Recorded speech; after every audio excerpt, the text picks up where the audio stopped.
Con el grupo favorito. En el programa de hoy, Hola, ¿cómo están? Bienvenidos a este video, bienvenidas. Y bueno, vamos a hablar sobre la teoría de la carga cognitiva de John Sweller, pero que está adaptado, reducido por Oliver Lowell. Aquí está el libro, sí, ojalá le puedan echar una leidita un día de estos, sería ideal, pero bueno, ese es el resumen de todo eso. Bien, vamos a lo importante que es para incrementar el aprendizaje, que ese es el foco de todo este video y de los próximos dos videos, es que tenemos que reducir la carga extrínseca y optimizar la carga intrínseca. Bueno, esto de cargas intrínsecas y extrínsecas, ¿a qué se refiere? Nada más es una pequeña introducción, una preenseñanza si lo quieren ver así. La carga intrínseca es el punto, es lo que hay que aprender, eso es lo importante, ¿de acuerdo? Si enseñamos, no sé, por ejemplo, como la imagen que está en las letras, enseñamos que existen A, B, C, pues eso es lo importante, que la letra A tiene un sonido, un fonema que es A, tal cual. La letra B tiene el fonema B y así consecutivamente, ¿de acuerdo? Ese es todo el punto. La carga extrínseca es la forma o estructura en la que se presenta. Y esa es la parte complicada, esa es la parte en la que nos tenemos que enfocar. Por ejemplo, aquí en esta está muy bonito el aparatito, pero claro, por ejemplo, de cada letra viene no solamente la letra y probablemente el fonema de la letra, una vez que se la aprieta, sino también viene abajo la palabra escrita ahí medio acomodada, arrumbada, junto con una imagen que describe la palabra que está diciendo. Entonces esto lo hace un poquito más complicado porque, por ejemplo, pensemos en el peor escenario que uno oprime la letra X y dice xylophone, pero bueno, claro, entonces la letra X, el fonema es xylophone, entonces ya no está haciendo una especie de relación o correlación entre la letra X y el fonema, sino la letra X y una palabra que se parece y una imagen que se parece. ¿Cuál es el problema de tener tanta carga extrínseca? Lo que pasa es que la memoria de trabajo es un cuello de botella.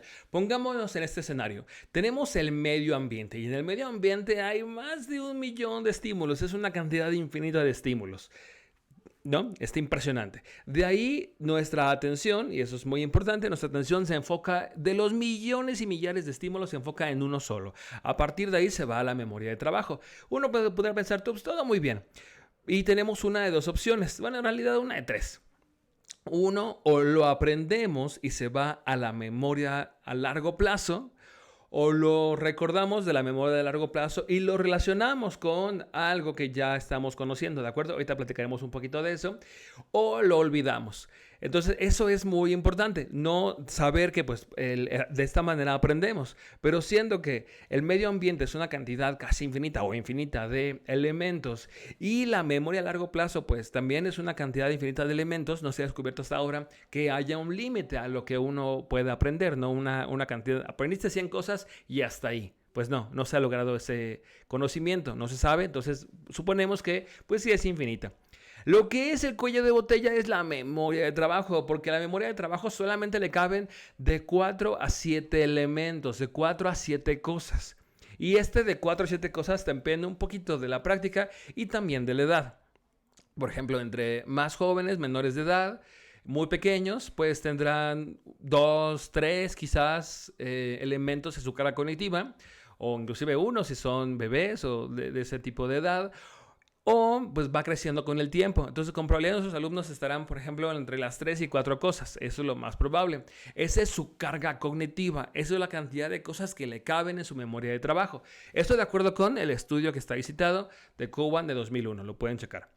Bien, entonces ya teniendo esta información de que la memoria de trabajo son 4 a 7 cosas, debemos agregar el hecho de que la información nueva requiere más memoria de trabajo. Esto es, si yo estoy aprendiendo, por ejemplo, a manejar un coche estándar directamente, es decir, de nada a manejar un estándar, pues uno tiene que aprender pues a manipular el volante, a manipular la palanca, a manipular los pedales, el clutch, el freno, etc. En cambio es muy diferente y por eso lo que dice abajo, la información nueva requiere más memoria de trabajo que la información conocida.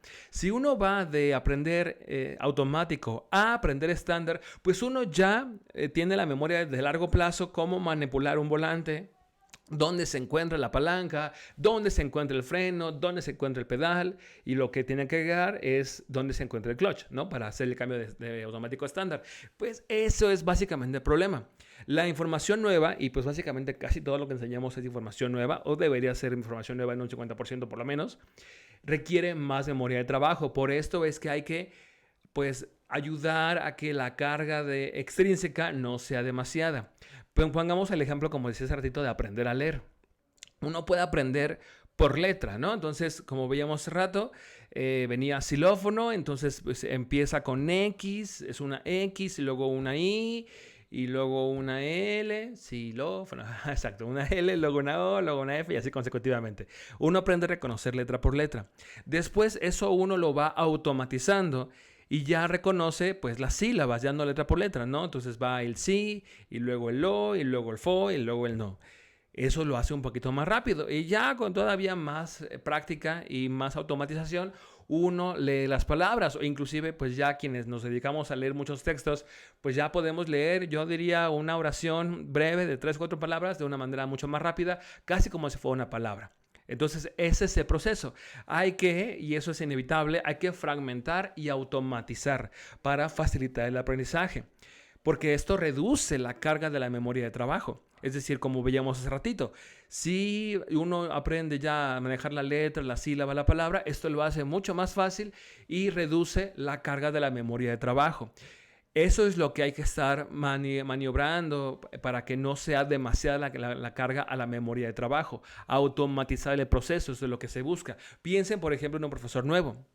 Un profesor nuevo tiene que hacer pues, 50 diferentes actividades o procesos. Pues va a llegar a la clase, saluda, dice buenos días, prende el proyector, busca el cable de HDMI, saca el adaptador de HDMI, abre la computadora, abre la presentación o el navegador, se acuerda de la página web donde está la lista, etcétera, etcétera. Como pueden ver, son varios procesos que hace un profesor nuevo. En cambio, un profesor que ya tiene cierta experiencia ya automatizó, agrupó, hizo estas tareas mucho más fragmentadas en un solo tanto. Entonces, es decir, un profesor experimentado puede prender, sacar la computadora, abrir el navegador, abrir la presentación que quizás ya la tiene abierta, mientras atiende alguna duda o algún comentario de un alumno en vivo. Entonces, eso lo hace mucho más fácil. En cambio, el profesor nuevo que está aprendiendo a hacer todo eso, dice, no, espera un ratito porque tengo la carga de la memoria de trabajo saturadísima y ya no puedo más. Estoy más que en las 7, en las 8 y ya no puede más. Y es que ese es el problema. Por ejemplo, los alumnos pasa igual. ¿Por qué no ponen punto final? Pues claro, están pensando en tiene Times New Roman, tiene interlineado doble, ahí son 2, tiene número de página en la esquina superior derecha, tiene sangría de primera línea, tiene todo esto, tiene de 4 a 6 oraciones, ahí son 5 cosas. Estoy hablando con la oración principal al principio o al final, dependiendo del tipo de párrafo, etcétera, etcétera. Y ya me acerco peligrosamente a la última, entonces ya no ocupo la memoria de trabajo y te acuerdas de ponerle punto final a cada oración y sobre todo a la oración final. Ese es el problema. Por eso es muy frecuente, como en esta imagen, que se les vaya por ahí porque tienen tantas cosas en la cabeza que ya no le ponen punto final. Y es bastante frecuente que no le ponga punto final. Entonces, pues la idea, esto pasa porque no lo han fragmentado y no lo han automatizado. Tenemos que promover a que poco a poco, evidentemente no va a salir a la primera. Esto es una carrera pues de resistencia, casi. Tenemos que promover que automaticen el proceso de escribir y esto hace que ya ponerle punto final no sea la quinta cosa. Y perdón por mi cosismo, pero bueno, es el quinto elemento de la quinta cosa que los distrae y que les quita un poquito su concentración de lo que están haciendo, ¿de acuerdo? Entonces, ese es un poquito la forma de lograrlo a partir de esta teoría de la carga cognitiva. Tenemos la carga intrínseca y la carga extrínseca. Combinada, no puede exceder o no debería exceder la capacidad de la memoria de trabajo para facilitar el aprendizaje. Vean, por ejemplo, esta hoja de trabajo. Está la pregunta con el problema, todo muy bien. Y los iPads. Los iPads son una carga extrínseca que no está ayudando al problema de los iPads. Están platicando los iPads, pero no están hablando sobre cuántos caben en un contenedor, ¿no? Está distrayendo nada más. Las otras imágenes del billete podrán llevar así como tipo Proust. Ay, me acuerdo cuando vi un billete de $100 en algún cuento cuando era pequeño y me recuerda mucho eso. Y se va muy lejos y entonces ya, si de por sí tenía 2 o 3 elementos en su memoria de trabajo, pues ya está saturada y no puede prestar atención al problema en sí. Y esto no ayuda a la comprensión lectora. Entonces ahí está la primera parte, estrategias. Esta es la primera parte de estrategias. Uno es la preenseñanza. Es un elemento básico, es enseñar algunos elementos que tienen que ver con lo que vamos a enseñar después, para que sea mucho más fácil abarcar o llegar a ellos. Por ejemplo, para la comprensión lectora, el vocabulario. Esto es lo que hace la plataforma Chief. Empieza con el vocabulario pues, de dificultad o que de acuerdo a su nivel es probable que quizás no conozca. Entonces, eso es pues, un poquito más difícil. La Chief lo tiene un poco más automatizado. Nosotros lo que podemos hacer sería pues, que hagan una primera lectura exploratoria, que identifiquen las palabras que no han que no conocen o no sé qué, que hagan un glosario, por ejemplo, y a partir de ahí que hagan otra lectura, ya tratando de conectar lo que investigaron o lo que conectaron previamente con lo que están leyendo. Y todavía otro paso que sería la consolidación, en donde están, por ejemplo, no solamente se acaba cuando acaban de leer y ya, ¿no? Es decir, supongamos que la palabra es, no lo sé, defenestrar, ¿no? Entonces la lectora dice, no, y se defenestró del 5º piso. Entonces ya, bueno, lo buscó, ya lo entendió, lo exploró y lo consolidó, pero eso quiere decir que debería poder usar la palabra defenestrar en otra lectura, en otro ejercicio posterior a que ya se hizo esta lectura, para que no se pierda y lo podamos reforzar y se vaya a memoria a largo plazo, para que el vocabulario realmente se aprenda y se adquiera, ¿de acuerdo? Esa es la idea. Otra idea para la comprensión lectora es preenseñar los personajes. Por ejemplo, supongamos el caso terrible de leer 100 años, no digo terrible, pero lo digo terrible por lo que vamos a ver a continuación. 100 años de soledad de Gabriel García Márquez, pues claro, con toda la familia Buendía, pues es una cantidad bastante grande de personajes y uno se puede perder fácilmente.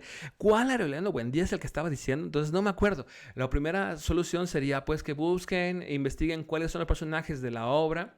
Después arman su mapa de personajes, inclusive puede ser con dibujito o con algún pequeño resumen de propiedades específicas del personaje.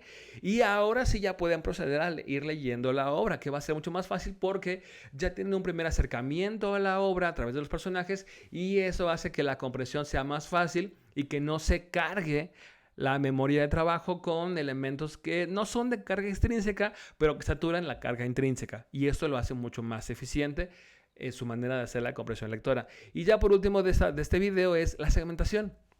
Es mucho más fácil, en vez de abordar, imagínense cuántos pasos de la memoria de trabajo consiste en escribir, no lo sé, un texto de 5 párrafos para una cuartilla, pues lo reducimos la carga intrínseca y extrínseca y solamente les pedimos, no lo sé, por ejemplo, bueno, no vamos a caer quizás a pedir una oración, pero podemos pedir un párrafo nada más y que se enfoquen en un párrafo nada más y así poco a poco van adquiriendo y van automatizando el proceso de hacer párrafos para que sea mucho más fácil la realización de textos mucho más largos y sobre todo de manera más eficiente porque ya van agarrando práctica. Entonces esa es la idea, dividirlo en pequeños segmentos para que sea mucho más asequible y que pueda facilitar el aprendizaje de forma posterior, ¿de acuerdo? Muy bien, eso es todo para este video. Sean ustedes muy felices. Nos vemos en el siguiente. Seamos felices.